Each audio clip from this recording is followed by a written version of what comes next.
출애굽기 성경 퀴즈 대회, 하루 한 장씩 성경 퀴즈 대회도 준비하고 말씀도 가까이 하는 40일의 프로젝트.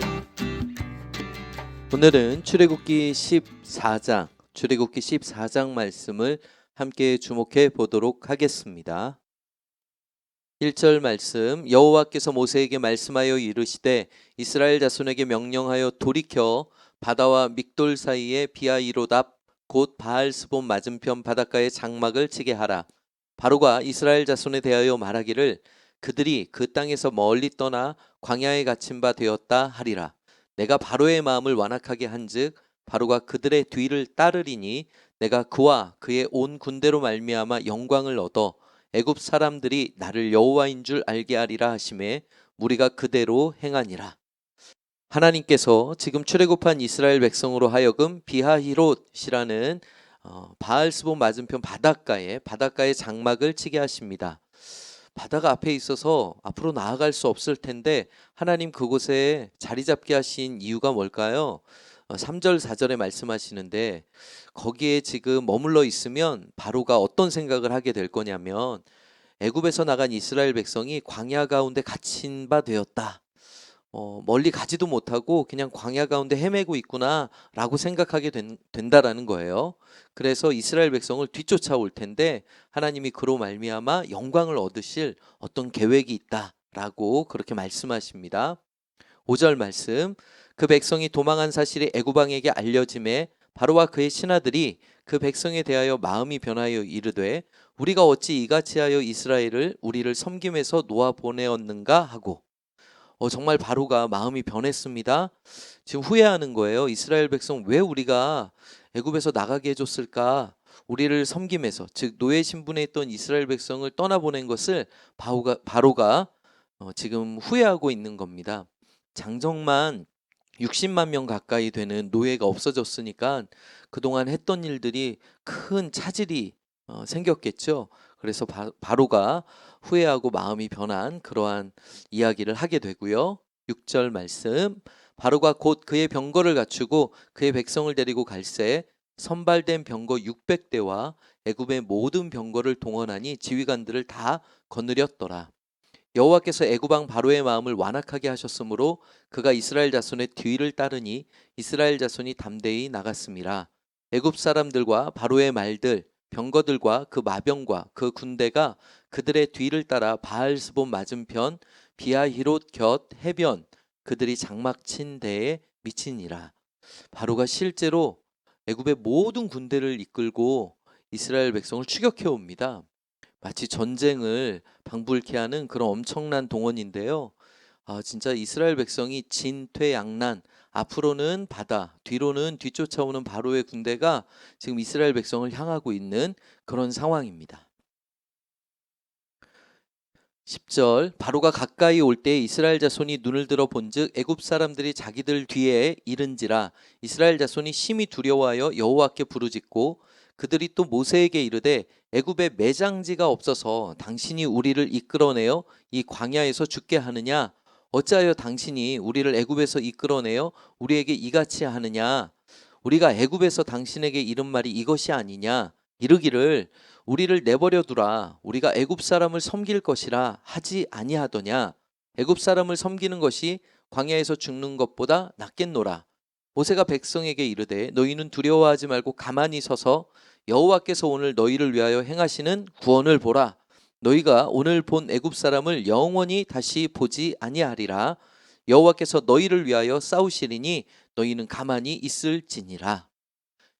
바로의 군대가 쫓아오니까 이스라엘 백성이 너무 두려워서 원망을 합니다. 그러면서 하는 말이 왜 우리를 이곳에 끌고 와가지고 이 광야에서 죽게 하냐. 차라리 애굽 사람을 섬기는 게 나았겠다. 막 이렇게 투덜투덜 대는 거예요. 여러분 참 한심하지 않습니까?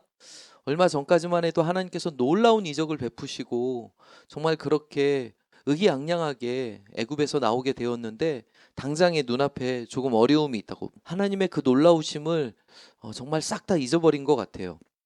너무 아쉽고요. 모세가 그런 이스라엘 백성들을 하나님께서 싸우실 거다 격려하는 말을 하는데 잘 들리지 않는 것 같습니다. 1절부터 14절까지 먼저 정돈해 보겠습니다. 비하히롯에 장막을 치게 하십니다. 이곳은 지금 현재 진퇴양난의 장소지요. 앞으로는 바다가 가로막고 있고 뒤로는 애굽의 이제 군사들이 쫓아올 테니까 이곳은 참 좋은 장소는 아닌 것 같아요. 바다를 앞둔 이 장소는 사실 하나님께서 바로를 유인하려고 하시는 그런 계획의 장소라는 거 우리가 말씀을 통해서 확인했고요. 2번 노예 이스라엘의 빈자리를 느끼고 다시 잡으려고 엄청난 군대를 이끌고 바로가 쫓아옵니다. 세 번째, 애국 군대로 인해서 이스라엘 백성들이 불평하는 내용을 볼 수 있고, 네 번째, 여호와께서 너희를 위해서 싸우실 것이라고 모세가 선포합니다. 자, 15절부터 보겠습니다. 여호와께서 모세에게 이르시되 너는 어찌하여 내게 부르짖느냐. 이스라엘 자손에게 명령하여 앞으로 나아가게 하고 지팡이를 들고 손을 바다 위로 내밀어 그것이 갈라지게 하라. 이스라엘 자손이 바다 가운데서 마른 땅으로 행하리라. 내가 애굽 사람들의 마음을 완악하게 할 것인즉 그들이 그 뒤를 따라 들어갈 것이라. 내가 바로와 그의 모든 군대와 그의 병거와 마병으로 말미암아 영광을 얻으리니 내가 바로와 그의 병거와 마병으로 말미암아 영광을 얻을 때에야 애굽 사람들이 나를 여호와인 줄 알리라 하시더니 이스라엘 진 앞에 가던 하나님의 사자가 그들의 뒤로 옮겨가매 구름 기둥도 앞에서 그 뒤로 옮겨 애굽 진과 이스라엘 진 사이에 이르러 서니 저쪽에는 구름과 흑암이 있고 이쪽에는 밤이 밝음으로 밤새도록 저쪽이 이쪽에 가까이 못하였더라. 당황하고 있는 이스라엘 백성을 향해서 하나님 명령하십니다. 앞으로 전진하라고. 앞에 바다가 있는데 어떻게 전진하죠?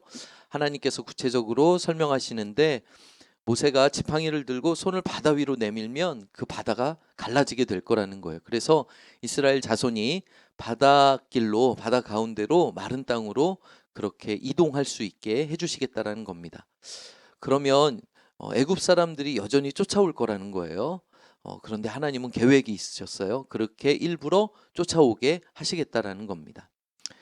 이스라엘 백성이 건너는 동안 하나님의 사자가 뒤로 옮겨가서 애굽 병사들이 접근하지 못하도록 구름 기둥과 함께 뒤로 옮겨가서 그렇게 막아주십니다. 그래서 이스라엘 백성들은 편안하게 바닷길을 건너갈 수 있게 해주신 겁니다. 21절 모세가 바다 위로 손을 내밀매 여호와께서 큰 동풍이 밤새도록 바닷물을 물러가게 하시니 물이 갈라져 바다가 마른 땅이 된지라. 이스라엘 자손이 바다 가운데를 육지로 걸어가고 물은 그들의 좌우에 벽이 되니 애굽 사람들과 바로의 말들 병거들과 그 마병들이 다 그들의 뒤를 추격하여 바다 가운데로 들어오는지라. 새벽에 여호와께서 불과 구름 기둥 가운데서 애굽 군대를 보시고 애굽 군대를 어지럽게 하시며 그들의 병거 바퀴를 벗겨서 달리기가 어렵게 하시니 애굽 사람들이 이르되 이스라엘 앞에서 우리가 도망하자. 여호와가 그들을 위하여 싸워 애굽 사람을 치는도다. 모세가 바다 위로 손을 내밀자 이제 드디어 바닷물이 갈라집니다. 그리고 마른 땅이 되게 하셔서 하나님이 그 홍해 바다를 건너게 하시고요.